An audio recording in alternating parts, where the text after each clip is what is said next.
Thank you for joining MedinCell's annual results call for the fiscal year ended March 31st, 2026. Our press release and presentation are available on our website. Before we start, I invite you to refer to slide 2 for important information regarding forward-looking statements.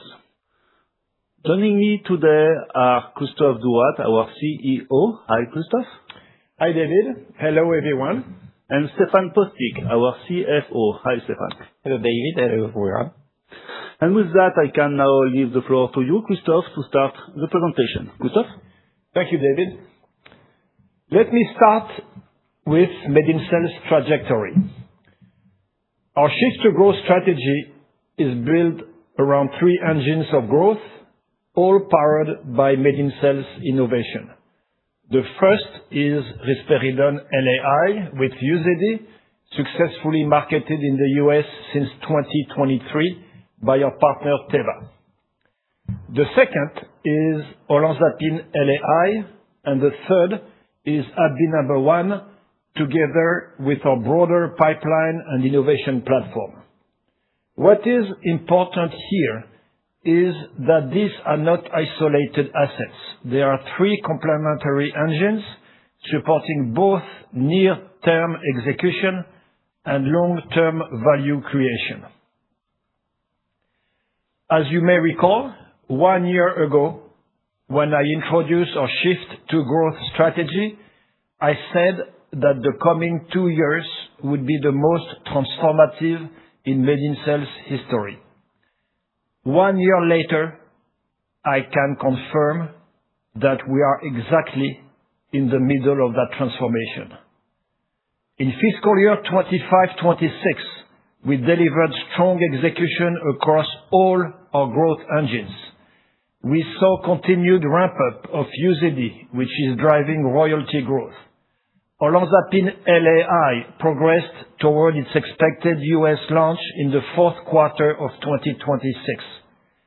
And on the third engine, we advanced our first AbbVie program toward the clinic, while continuing to expand our pipeline and further strengthen our innovation platform.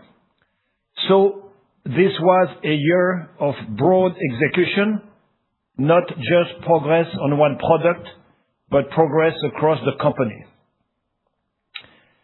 Starting with UZEDY, momentum continued to build during the year. Net sales by Teva reached $215 million, compared with $141 million in the prior fiscal year, while royalties increased to $10.9 million from $7.1 million.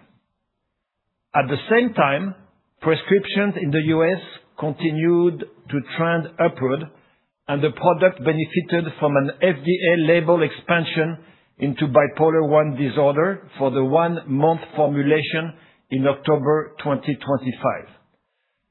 So the key message is simple: UZEDY is gaining traction, and that traction is translating into growing revenues for MedinCell. Beyond the pure numbers, UZEDY provides an important proof point for our business model. It combines innovation for MedinCell, enabling differentiated products, with strong commercial execution from our partner. These differentiating features, such as ease of use, flexible dosing, rapid onset, are directly driven by our technology. At the same time, our partner demonstrates strong commercial execution. Teva's initial 2026 guidance is $250 to $280 million, with $63 million already delivered in the first quarter of the year. So what UZEDY shows is that differentiated long-acting products combined with strong commercial execution can deliver meaningful market adoption. And this gives us confidence as we prepare for the upcoming olanzapine LAI launch, which is built on the same combination, innovation and execution. Turning now to olanzapine LAI. The regulatory path is clearly defined. In the U.S., the new drug application was submitted in December 2025 and accepted by the FDA in February 2026. In Europe, the market authorization application has been submitted this year. We are expecting U.S. launch in the fourth quarter of 2026, subject, of course, to regulatory approval. So we are now entering the final phase before what could be a major inflection point for the company. The opportunity of olanzapine LAI is driven by a clear unmet medical need. Olanzapine is one of the most widely used oral antipsychotics, both in the US and in Europe. It is often prescribed for the most severe and refractory patients, typically those who would benefit the most from a long-acting treatment option. And yet today, there is no practical LAI options available. Let me show you this slide again. On the left, you have Johnson & Johnson and risperidone. On the right, Eli Lilly and olanzapine. Both follow the same life cycle strategy with LAIs. Johnson & Johnson was highly successful, building a $4.8 billion franchise. Eli Lilly failed commercially. UZEDY is targeting Johnson & Johnson's franchise. But look on the right. There is no large multi-billion green box. Eli Lilly failed commercially. FDA imposed a 3-hour wait after injection. And MedinCell gave Teva the keys to grab this potential. This is where differentiation becomes critical. Existing olanzapine LAIs are constrained by PDSS-related monitoring requirements.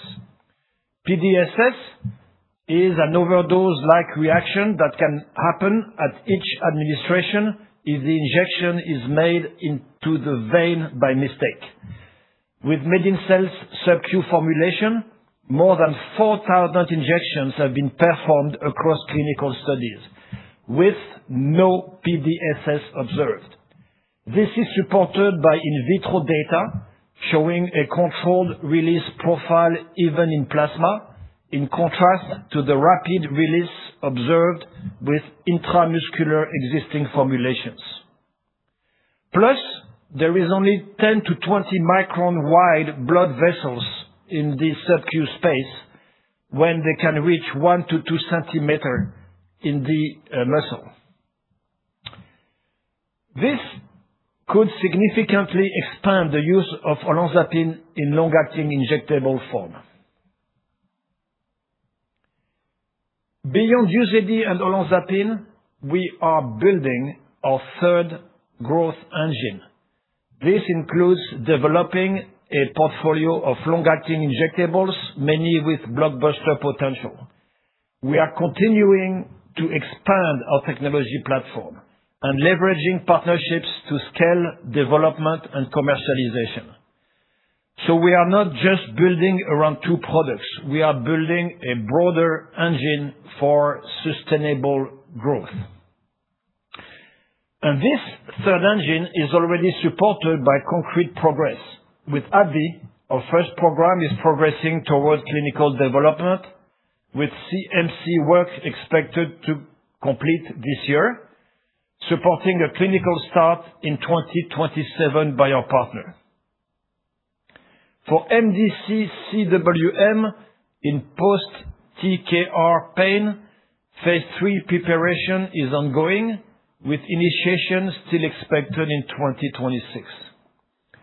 More broadly, we now have 15 active programs at formulation stage across internal and partnered assets, with increasingly focused on high-value indications. So this is a pipeline that is both broad and actively advancing. Underlying all this is the continued expansion of our innovation platform. As highlighted during our recent R&D Day, our capabilities now extend across a broader range of molecules, from small molecules to increasingly complex peptides. This expansion enables us to address more opportunities and supports the growth of our pipeline and future partnerships. So overall, we have strong execution on UZEDY, a clear path toward olanzapine launch, and a growing third engine driven by our pipeline and platform. With that, let me now turn to the financials, Stéphane. Thank you, Christophe. So as already mentioned by Christophe, we are already entering into a new era, and that's specifically true in terms of business model, as we are now scaling a portfolio of innovative products generating royalties. Let me highlight 3 key messages here that illustrate this change. First, we are generating strong and regular revenues, which include a massive growth in UZEDY royalties. This will continue to drive the expansion of our recurring revenue base and to support our path to operating profitability. Second, we see a strategic voluntary increase in the operating expenses to support future growth and value creation. And third, we have a much stronger balance sheet with 85 million euros of cash available that provides clear long-term financial visibility. Now, starting with UZEDY, we all see that UZEDY's trends are really exciting. We continue to see the strong commercial momentum reflected in sustained growth in net sales reported by Teva. They reach $250 million during our fiscal year from April 1st, 25 to March 31st, 26. This translated into a very significant increase in royalties, up 54% in US dollars and slightly lower once converted in euros, but still a very nice increase of 42%, reaching 9.3 million euros. I'd like also to remind everyone that we really see a regular acceleration in UZEDY sales. Q1 26 net sales reached $63 million, up 62% compared to last year. Q1 26 was the strongest quarter ever for UZEDY, confirming strong underlying demand and continued adoption by doctors and patients. Ahead of olanzapine launch, UZEDY remains the short-term key driver of our expanding royalty base. Now, moving to the revenue dynamics.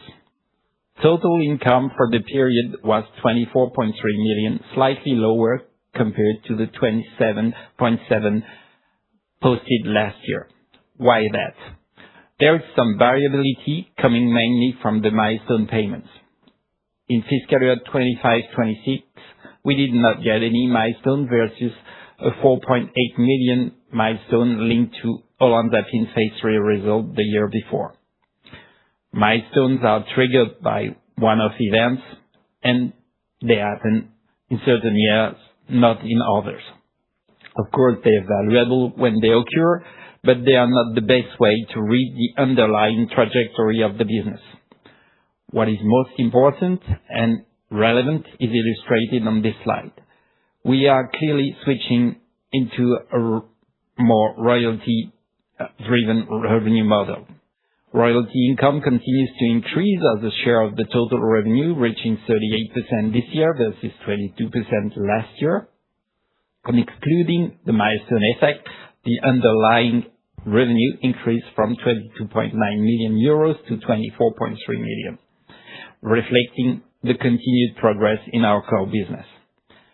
Even more striking, when you look back at the revenue evolution of a longer period, you can clearly see that our revenues, excluding milestones, have been multiplied by 3 over the last 2 years.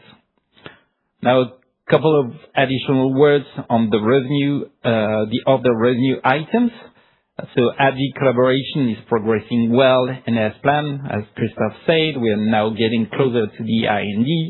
And the revenue recognition, which is based on the received upfront, reflects the activities performed during the fiscal year and represented 6.4 million last year. Among the R&D partnerships, you find also the early-stage collaboration revenues. They nearly doubled last year to 1.6 million euros, and they cover 8 partner-funded programs. That's very promising because it means as many potential future opportunities for licensing deals with pharma or large biotech companies. And finally, one comment on the research tax credit contribution, which has also doubled year on year. This is actually a nice transition to the next slide and the continued R&D effort that I will comment on in a minute. Moving to the operating expenses that have increased to 45 million euros compared to 38.5 million last year. This reflects a deliberate and disciplined increase in the expenses to support our future growth. So we'll start with R&D. First, a comment on R&D. Instead of talking of operating expenses, I would rather call them investment because a big portion of them is there to create value in the long term. R&D remains the largest component of our expenses, representing around 60% of the total. We shared more information on our innovation strategy during the recent R&D Day. Accelerating innovation is at the heart of MedinCell strategy. We have 2 core priorities in terms of R&D, the product pipeline and the technological platforms behind them. Advancing our pipeline to generate high-value data is really key to our business model. It enables us to engage with partners under attractive economic conditions. We currently have 15 programs in formulation, 7 internal, 8 already partner-funded. For all of them, the aim is to generate high-value data to support future licensing discussion, like we did in the past with AbbVie, where we started to work on one of their assets before the deal execution. And secondly, we are continuing investing to strengthen our technology platform through BEPO, BEPO-STAR, and other future generations. And this is mandatory if we want to expand our capabilities to formulate more and more molecules.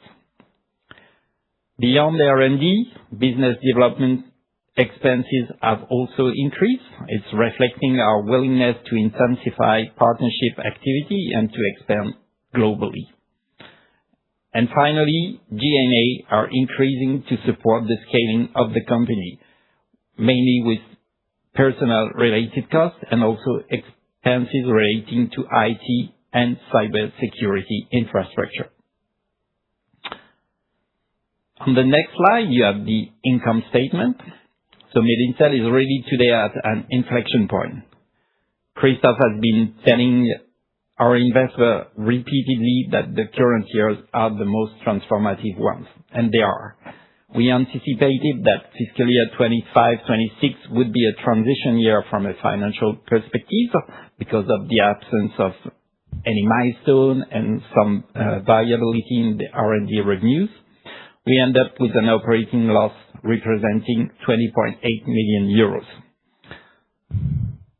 Below this line, the financial result is a loss of 10.6 million, including a 5.4 million of non-cash impact related to the EIB warrants revaluation.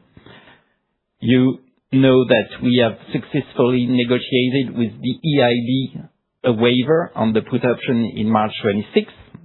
So this non-cash impact should disappear in September 26 once we get the final approval at the general meeting on the revised terms for these warrants. And this will definitely ease the reading of our accounts when it will be gone.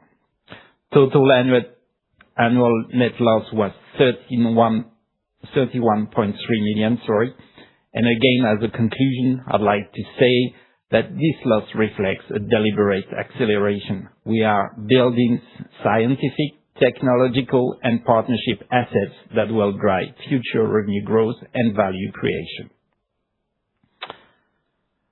Next slide is on the balance sheet, and I guess it speaks by itself. We continue strengthening our balance sheet to support our growth strategy. We ended the period with 80.8 million euros in cash and financial deposits. And more than that, our cash position net of debt is also positive for the second year in a row at 15.3 million. This really highlights that we are gaining the financial flexibility needed to support our growth strategy. Now let me conclude with the growth outlook for the next years. So we are really building a clear multi-engine model. First, UZEDY is already generating and scaling royalties. The current sales expectations for 26 are close to $300 million. If you compare this sales figure to other existing products on the market, UZEDY is already on track to become a blockbuster by the beginning of the 2030s, meaning tens of millions in royalties for MedinCell by then. Second, olanzapine LAI should be approved in the coming months in the US and then in the EU. This will trigger nice milestone payments, and even more important, first royalties are expected as early as Q4 26. Given the strong expected demand and the current competitive landscape, we anticipate that revenues could become meaningful from the second half of 27, with a faster ramp-up than for UZEDY. And third, we are building a broader pipeline and more partnerships, including AbbVie and others. So all exciting things ahead, and that's it for me. So Christophe, back to you for a word of conclusion. Thank you, Stéphane. To conclude, I will repeat what I said earlier. 1 year ago, when I introduced our shift to growth strategy, I said that the coming 2 years will be the most transformative of MedinCell's history. 1 year later, I confirm that we are exactly in the middle of that transformation. Thank you.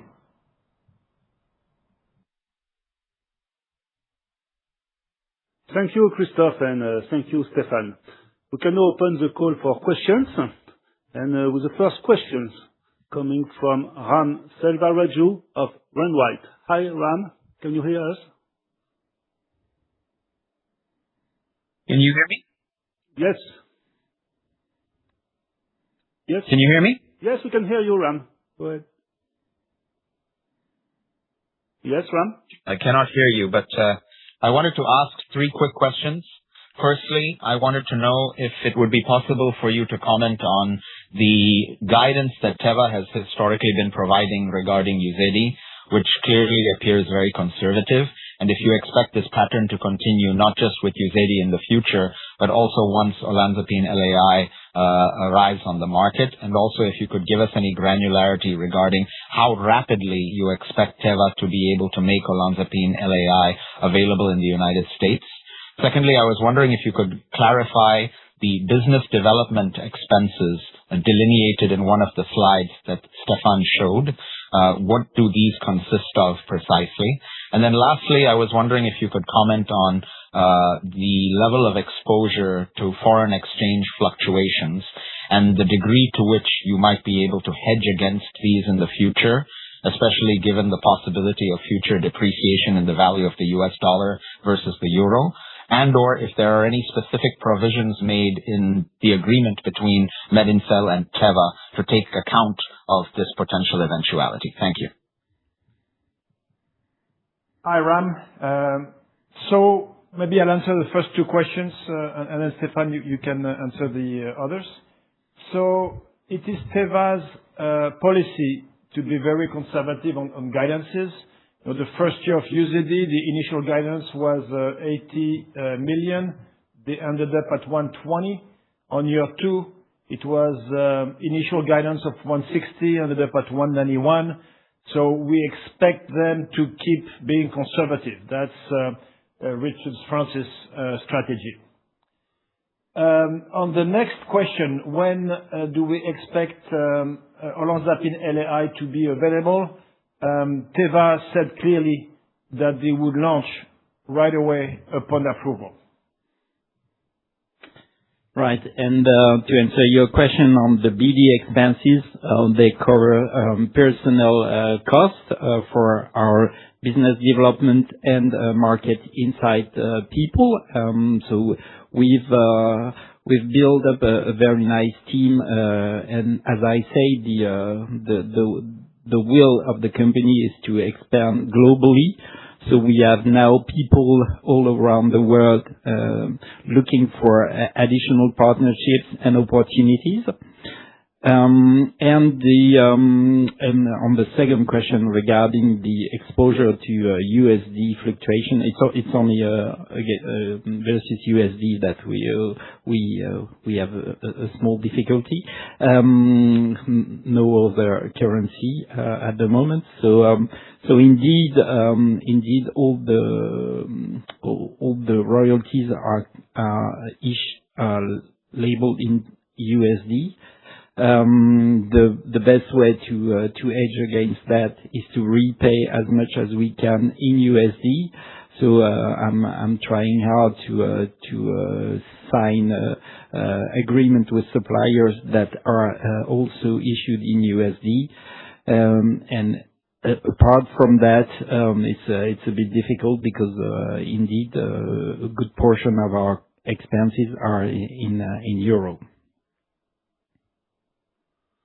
Thank you. Next question comes from Shan Arma of Jefferies. Hi, Shan. Hi there. Thank you so much for taking my questions. I've got three, if I may. So firstly, I know in the release it states that for the AbbVie first candidate, the initiation of clinical development will be in 2027. So to be clear, we'll know the candidate in 2027, not in 2026. And then secondly, I saw a bit on the potential delayed initiation of the 6-month contraceptive program due to changes in the regulatory pathway. Could you expand on what those changes are, please? And then finally, of course, it's very sad to hear that Richard has retired. Obviously, we wish him the best. Obviously, he was very valuable to the company in his role, given he'd previously been at Teva within the psychiatry team. So just wondering, what sort of candidates are you looking for, and are you looking internally and externally? Thanks so much. Thanks a lot, Shan. Hello. So, yes, the AbbVie #1 program should start clinical in 27, and we expect AbbVie to disclose the name of the underlying drug at that time. So, as we said, there is a change in the expected regulatory path for WWM, and we do not comment on that. On the third point, as you noticed, Richard, which has been my compagnon de route, as I say in French, for many years, is retiring, but still consulting for us, especially in the psychiatry field. And we are getting very close to get a new CMO on board, which is actually it should be a woman who will be adding a lot of value to MedinCell with all the core competencies that we need especially in preclinical and opportunity identification. Thank you. Next question. Thank you. Next question comes from Michael DiFiore of Evercore. Hi, Michael.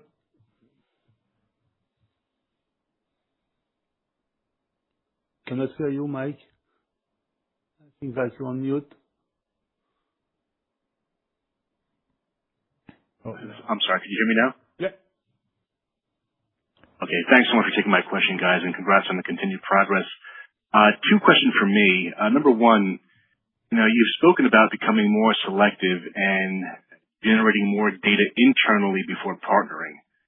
So today, is the challenge primarily finding technically feasible opportunities or finding opportunities that are large enough to justify the level of investment and economics you are now targeting? That's question number one. Number two is that at the R&D day, you showed progress with larger peptides, GLP-1 type molecules, and highly soluble compounds. So as you look at the platform today, what remains the biggest technical challenge you're still trying to solve? And what would solving it unlock in terms of new partnership opportunities or addressable markets? Thank you. Thanks a lot, Mike. So on the first question, yes, so about half of our formulation early stage pipeline is made out by internal programs that we have identified. Like with AbbVie number one, we look at the pipelines of big pharma, large biotechs, and then we evaluate the potential as a LAI and look at technical feasibility on a paper base. And if we think it's positive, as we explained during the R&D day, then we move into early formulation. And, with the objective to trigger licensing. And some of those programs are quite exciting and have significant potential as long-acting injectables. So on the second question, the biggest challenge in the formulation. So I should remind that BPO and BPO Star are their sweet spot is small hydrophilic molecules, and we definitely have the best technology in the world for those molecules, which are mostly, all the molecules in psychiatry are small hydrophobic molecules. And we are making some very nice inroads into more hydrophilic molecules. And the large hydrophilic is definitely one objective that we have. Obviously, GLP-1s fall into that category. And the second direction in which we want to expand our technology is higher doses. When you inject a depot under the skin, you are limited by the volume. Usually we inject at most 1.5 mil. And then, you have to take out the volume by the pharmaceutical solvent, the polymers. And so what is left is the volume for the API. And so in some cases, we are limited by the dose as well. So as we said, there is innovation in the lab ongoing as I speak, innovation which is, I think, generating the most excitement I've seen at MedinCell, in the last 15 years. So there's things we need to confirm in the next few months, but we definitely, will use that as the next generation. We just need to define the scope, confirm the scope. Excellent. Thank you. Next question comes from Mark Goodman of Leerink. Hi, Mark.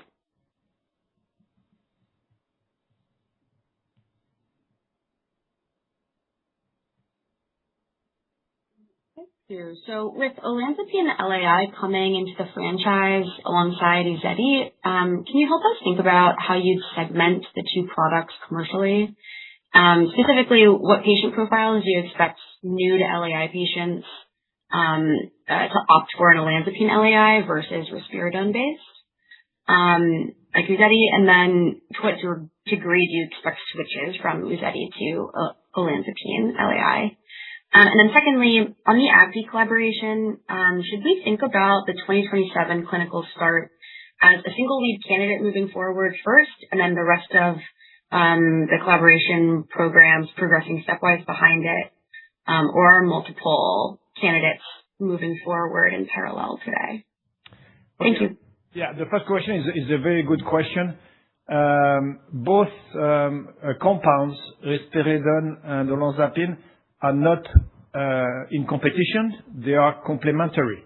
Risperidone is a standard treatment in first intention. Olanzapine is for the most severe and refractory patients, and there is no overlap or very little overlap between both, which made Teva say that with both products, they could cover 80% of patients. On the second question, so AbbVie number 1 should start its phase 1 in 2027. As a reminder, the agreement with AbbVie allows AbbVie to do 5 more programs with the same financial metrics, but I cannot comment on the status of discussions with AbbVie on the other programs. Thank you. And now next question with Nicolas Pauillac of Kepler Cheuvreux. Hi, Nicolas. Hi, guys. Hopefully you can hear me. Maybe just a quick question from my end too. Just first to come back on a previous question about the kind of gap there is between Teva's guidance on the potential of the 2 drugs and what you kind of implied, like the blockbuster potential for UZEDY, for instance. When you look at the consensus on Teva today, I think it's sitting around like 506 million of sales for UZEDY. So what is making you so much more confident that you can almost double what the market is seeking today in terms of sales for this asset? And also for the whole franchise, I think Teva has been pretty vocal about this 1.5 to 2 billion cumulated sales on that. So just trying to understand what is making you so much more confident than what Teva has guided for in the past and has kind of consistently guided for. So that's my first question, just to come back on what was asked before. And then just much more easier question, let's say, on the OpEx, any guidance on how things might evolve into next year? And then for kind of linked to this AbbVie disclosure, when we think about modeling, should we put some upfront into this fiscal year, so 26-27, or will it be rather, let's say, smarter to put it next year? That would be the 3. Thank you. Okay, thanks for that, Nicolas. So on the first question on UZEDY, so as I said earlier, Teva's strategy and its CEO in particular is to always underestimate guidances, to always provide good news to the markets.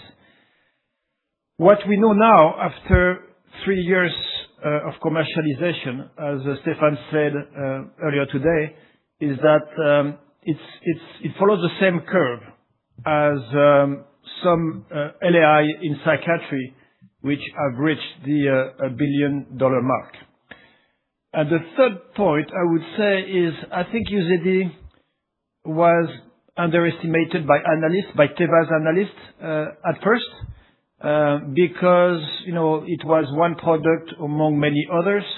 At Teva, UZEDY has Johnson & Johnson, across the street with all its power, and not many analysts try to understand the differentiation of UZEDY, which is an amazing product, the ideal LAI. It ticks all the boxes, and its profile combined with Teva's execution is showing that it can take a dent from the $3.5 million out of the 4.8 from the US part of the Johnson & Johnson franchise. So, there is room to go.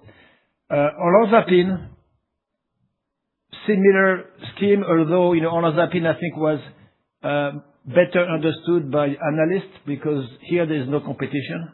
It's an open road in front of olanzapine. We think that those guidances will be updated as the ramp-up goes. The initial guidance of UZEDY was extremely low at first. Here we have a product that has no competition with the most used, oral antipsychotic as the underlying drug, and for patients that are the most severe, that need the long-acting injectable the most. Here we also have a benchmark. We know that Johnson & Johnson is doing $4.8 billion with risperidone LAIs. We know, as we said earlier, that olanzapine is used more than risperidone. So in theory, of course, in theory, Teva's could exceed what Johnson & Johnson is doing today on risperidone. So time will tell. It will depend on execution, but we know that Teva has done great execution on UZEDY in the US, that they are getting aggressively worldwide, fighting into Europe, and conducting some trials in China as well. So right, the second question you had, Nicolas, was on the OpEx for next year. So I'm not going to comment or give any figure for next year. But what I can say is that everyone has to bear in mind that two things. That first, a good portion of our R&D expenses are covered by our partners. So we have many collaboration with AbbVie, with the Gates, and with also some undisclosed partners for now that cover the R&D fees. And the second thing I'd like to re-emphasize on is the fact that we have clearly this willingness to build this portfolio of programs. It is the way that we are going to create value on the long term. So definitely the OpEx will reflect this strategy of going to the next stage. And lastly, you had a question on AbbVie and if we should expect another upfront for the coming year or when it should come. So I'll just state again what Christophe said a couple of minutes ago. We cannot comment on the next AbbVie program. Thank you, Stéphane. So this concludes the Q&A session. Christophe, a last word? Yes, we are really excited at MedinCell. We are in the middle of what should be the most transformative years of MedinCell's history. UZEDY is growing significantly. Olanzapine is about to be approved. The countdown has started. It's a matter of months.